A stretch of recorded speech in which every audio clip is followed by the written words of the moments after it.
आज सोमवार है, हफ्ते का पहला दिन है और आज बहुत सारी बड़ी बड़ी खबरें हैं।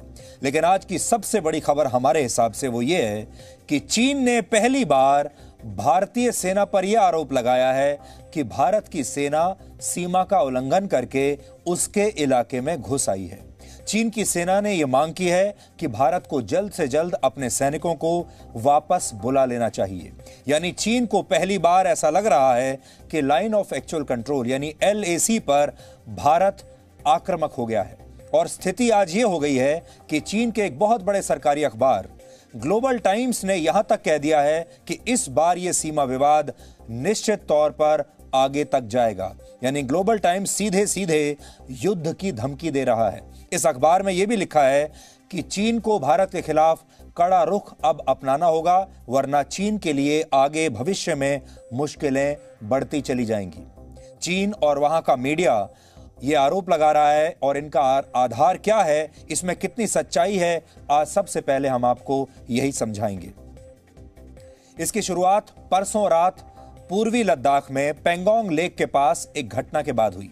29 और 30 अगस्त की रात भारत की सेना को यह जानकारी मिली कि चीन पेंगोंग झील के दक्षिणी इलाके में घुसपैठ करने की योजना बना रहा है। यह इलाका भारत की सीमा के अंदर है और चीन इस पर कब्जा करना चाहता है, ऐसी जानकारी मिली।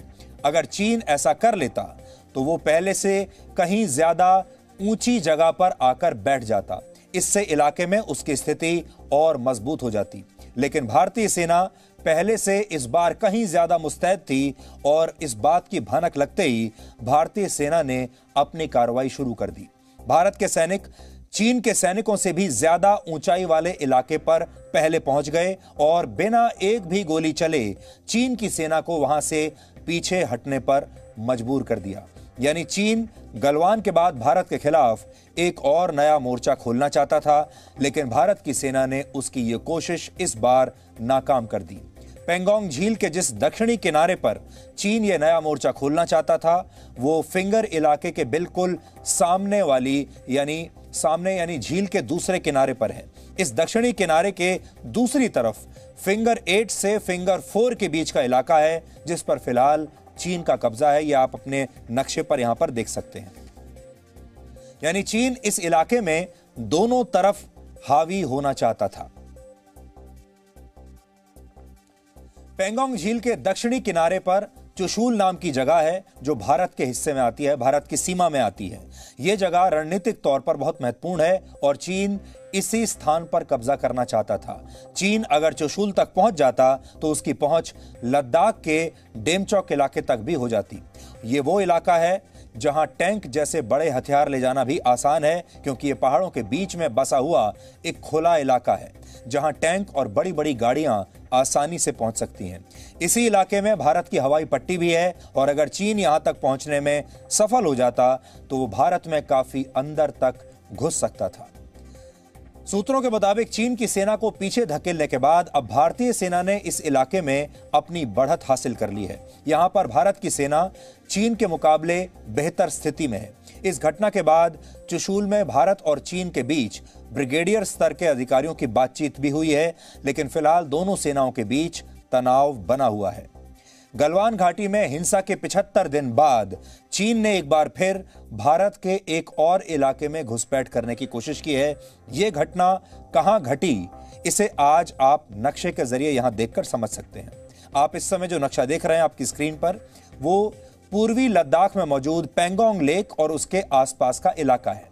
आप इसमें पहाड़ों के बीच में होकर गुजरती हुई पेंगोंग लेक को देख सकते हैं।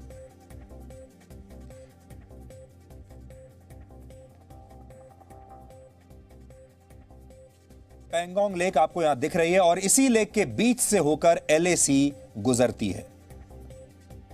जो LAC आप देख रहे हैं पीले लाइन से जो आपको दिख रही है, यह LAC है। इस LAC के बाईं तरफ का इलाका भारत के नियंत्रण में है, जबकि दाईं तरफ का इलाका चीन के नियंत्रण में है। चीन अपने इलाके से आगे बढ़कर भारत के इलाकों पर कब्जा करना चाहता था, लेकिन इस बार चीन ऐसा करने में कामयाब नहीं हो पाया, क्योंकि भारतीय सेना ने उसे जवाब देने की तैयारी पहले से ही कर रखी थी। भारत पर आक्रामक होने के आरोप लगाने से पहले चीन के विदेश मंत्रालय ने आज कहा था कि उसकी सेना ने इस इलाके में किसी प्रकार की कोई घुसपैठ नहीं की है। चीन ने इस बारे में क्या कहा, पहले आप ये सुनिए। 中国边防部队一贯严格遵守实际控制线，从未越线活动。两国边防部队一直就现地问题保持着沟通。 चीन के इस बयान से पहले भारत के रक्षा मंत्रालय ने यह साफ किया था कि भारत सिर्फ अपनी संप्रभुता की रक्षा कर रहा है और चीन एलएसी को लेकर किए गए अपने पुराने वादों को तोड़ रहा है। चीन कोई बड़ी साजिश करता उससे पहले ही भारत की सेना ने उसकी ये चाल नाकाम कर दी। ये भारत की जो औपचारिक ऑफिशियल स्टेटमेंट है, भारतीय सेना की जो ऑफिशियल स्टेटमेंट है वो ये है। पहली बार, लेकिन अब आपको यह समझना होगा कि इस बार नई बात क्या है। नई बात इस बार यह है कि पहली बार चीन की सेना भारत की सेना पर सीमा का उल्लंघन करने का आरोप लगा रही है और वहां के अखबार यहां तक कह रहे हैं कि अब युद्ध भी हो सकता है। यह स्थिति तब है जब 29 और 30 अगस्त की रात भारत की सेना की तरफ से एक भी गोली नहीं चलाई गई और ना ही किसी सैनिक की जान गई है। यानी दोनों सेनाओं के बीच कोई भी फिजिकल कांटेक्ट वहां पर नहीं हुआ है, ना कोई गोली चली है, ना कोई नुकसान हुआ है। लेकिन चीन की सेना, जैसा आप जानते हैं, जो इलाका है, हम आपको फिर से नक्शे के जरिए वो इलाका बताते हैं। ये जो इलाका है, इसमें किसी भी सेना का जो वर्चस्व है, वो वर्चस्व तब आता है जब वो सेना किसी ऊंचे पहाड़ पर कब्जा कर लेती है। यानी पहाड़ की चोटी पर कब्जा करना बहुत आवश्यक है, क्योंकि जब जो सेना जितनी ऊंचाई पर बैठी होती है उस सेना को उतना ही फायदा होता है। और चीन की यह कोशिश थी कि वो इस इलाके में जो ऊंचे पहाड़ हैं उनकी चोटियों पर वो कब्जा कर ले, ताकि उस ऊंचाई से वो भारत की सीमा पर अच्छी तरह से नजर रख सके। पहली बात तो यह है कि वो नजर रखना चाहते हैं भारत की सेना पर, भारत की गतिविधियों पर। और दूसरी बात यह है कि अगर लड़ाई की नौबत आती है तो उस सेना को फायदा मिलता है जो सेना ज्यादा ऊंचाई पर बैठी होती है। इस बार भी चीन ने ऐसे ही एक ऊंचे इलाके पर कब्जा करने की कोशिश की और चीन की सेना को मात तब खानी पड़ी जब भारत की सेना उससे भी ज्यादा ऊंचे इलाके पर उनसे पहले पहुंच गई। अब भारत की सेना ज्यादा ऊंचे इलाके पर बैठी हुई है और चीन की सेना उनके नीचे है, और इसीलिए चीन की सेना को पहली बात उन्हें हार का सामना करना पड़ा, क्योंकि ये एक तरीके से रणनीतिक हार मानी जाएगी। और चीन भी इस बार बौखला गया। चीन में इसे लेकर काफी घबराहट है और उससे साफ लगता है कि स्थिति बहुत गंभीर है और यह विवाद अभी आसानी से हल होने वाला नहीं है।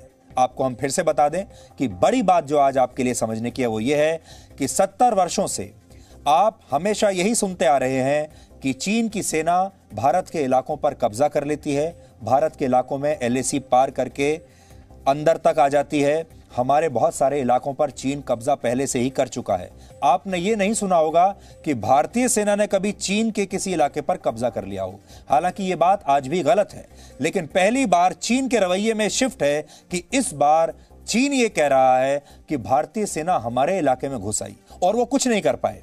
70 वर्षों में यह पहला मौका है जब चीन भारत पर इस तरह के आरोप लगा रहा है। इससे पहले यही सुना गया कि चीन भारत के अंदर तक घुस आया है, उसकी सेनाएं पीछे हटने को तैयार नहीं हैं और वो लगातार आगे बढ़ती चली जा रही हैं। आपने हमारे देश की पॉलिटिकल पार्टीज को भी यही आरोप लगाते हुए सुना होगा, लेकिन ये पहली बार है जब चीन भारत की सेना के बारे में अब वही आरोप लगा रहा है जो एक जमाने में भारत लगाया करता था। ये एक बहुत बड़ा बदलाव है।